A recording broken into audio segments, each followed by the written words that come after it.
Sudah kelihatan? Ya, sudah. Ya, oke. Selamat malam semuanya.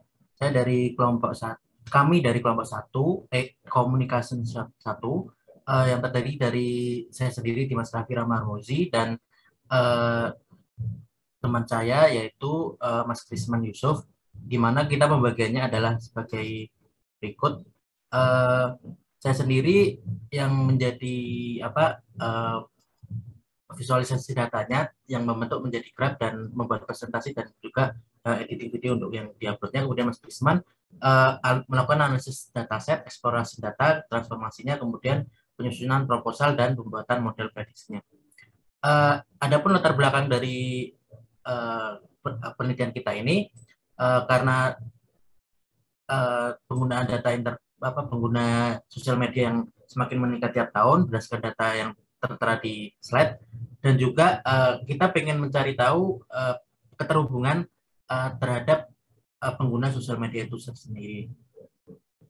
Kemudian kita merumuskan dua pertanyaan inti, yaitu pertama, bagaimana melakukan analisis graf dan note pada jaringan sosial media. Kemudian yang kedua adalah bagaimana menentukan model prediksi keterhubungan pengguna jaringan sosial media itu sendiri. Uh, Kami mendapatkan data dari tim DTS, yaitu data communication yang dari sosial media Huawei, dari Facebook, Instagram, dan Twitter. Adapun datanya berupa seperti yang tertera di slide, di mana data ini uh, terdiri dari angka 0101 dan nama-nama penggunanya itu sendiri. Kemudian setelah diolah, data ini menampilkan uh, apa sebagai berikut, bahwa di Facebook ada 1000 not, ada 250 sekian edge, di Twitter ada 1000 not juga dengan sekian edge juga seperti yang tertera di slide. Lanjut, kemudian saya akan menunjukkan bagaimana visualisasi datanya terhadap keseluruhan not tadi serumit ini, dan kemudian saya coba buat sampel 300 data aja. Ternyata ada beberapa notes yang uh, terhubung jadi satu, semuanya di Twitter, dan juga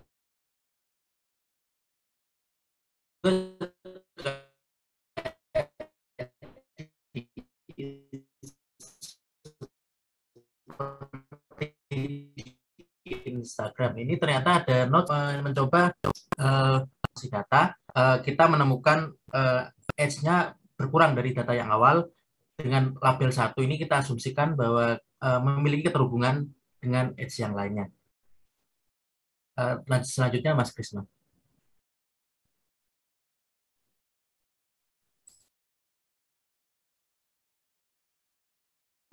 Baik, terima kasih Mas Dimas. Kami lanjutkan.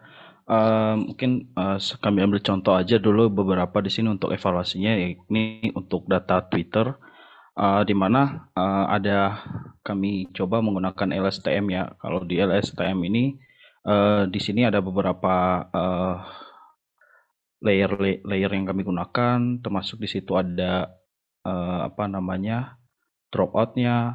Nah, di sini ada Leki Relu ya. Kalau di sini sebenarnya masih bagian dari Relu juga, cuma mungkin perbedaan di dalam menjalankannya itu biasanya sebelum training dia dijalankan gitu. Kemudian di sini dance-nya juga sudah kami tentukan. Kemudian next. Nah, ini ada beberapa evaluasi dari LSTM-nya, di mana mean absolute error-nya sekitar 0,11 gitu ya. Kemudian untuk MSE-nya itu sekitar 0,02 gitu. Nah, kemudian ini kami coba membandingkan dengan algoritma lain gitu. Salah satunya itu like gradient boosting machine gitu. Jadi di sini untuk mempermudah kami melihat bagaimana sih dia memetakan dalam apa namanya confusion matrix ya, seperti itu. Nah, di sini kita bisa melihat dengan menggunakan data Twitter, node-node tadi maupun edge yang sudah dilakukan transformasi sebelumnya misalnya menyeleksi misalnya yang memiliki keterhubungan atau berkode 1, kemudian dibentuk dataset baru seperti itu sehingga bisa dianalisis. Nah, di sini berdasarkan model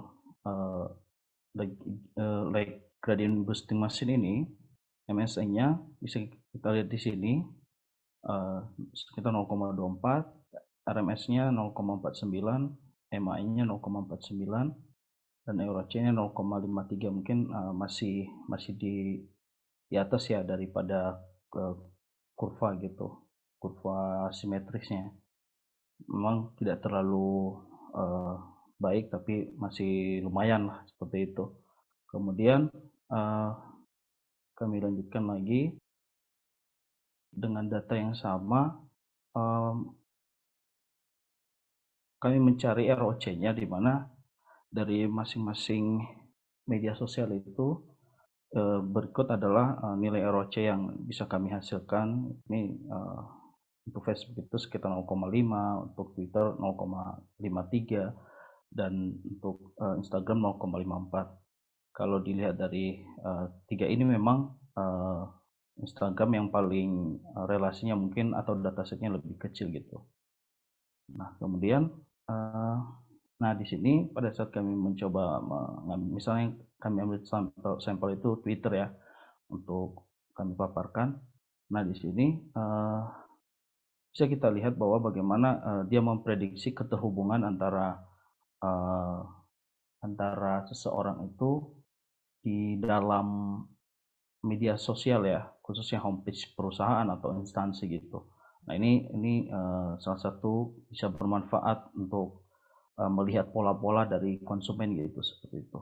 Nah, di sini bisa kita lihat bahwa ada 4 pola ya yang bisa dilihat untuk memprediksi, yakni ada true positifnya di mana dari 1.000 sampel yang kami lakukan untuk memprediksi ini, terdapat 797 pengguna Twitter yang diprediksi berelasi, dan memang ternyata benar adanya relasi antar pengguna tersebut.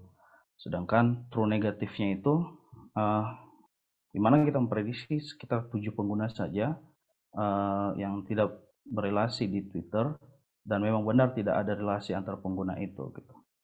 Kemudian ini ada 2 tipe kesalahan ya di confusion matrix-nya, di mana ini ada false positif, di mana kita memprediksi ada sekitar 104 relasi pengguna Twitter, dan ternyata prediksi kita salah, ternyata tidak ada relasi antar pengguna tersebut. Dan tipe kesalahan berikutnya adalah false negatif, di mana kita memprediksi sekitar 92 pengguna Twitter yang tidak memiliki relasi, dan ternyata prediksi kita salah, ternyata ada relasi antar pengguna tersebut.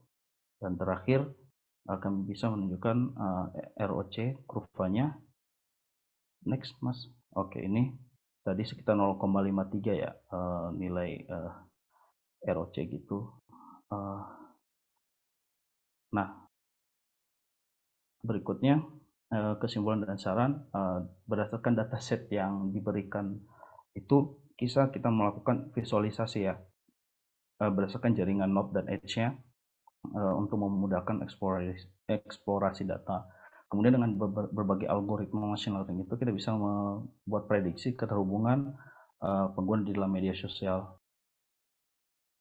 Dibuktikan dengan nilai dari kurva ROC maupun confusion matrix-nya. Kemudian mungkin saran untuk penelitian lebih lanjut perlu dataset pembanding agar model lebih akurat. Barangkali itu saja yang bisa kami paparkan dari kelompok KOM 1. Mohon maaf jika ada kekurangan. Terima kasih. Wassalamualaikum warahmatullahi wabarakatuh.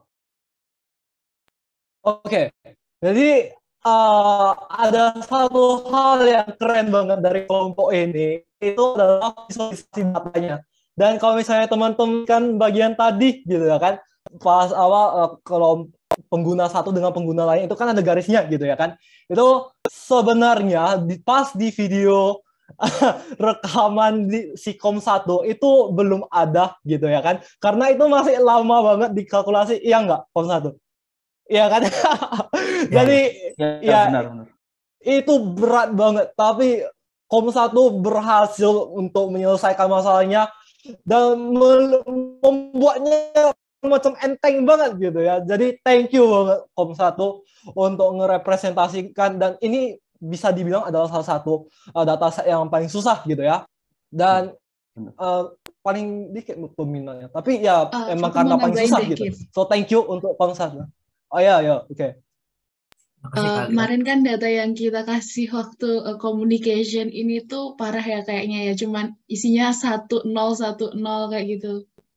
Terus kita juga cuman ngasih clue kayak ini tuh cuman bisa jadi graph, jadi perlu dataset lain kayak gitu. Jadi ini berat banget sih.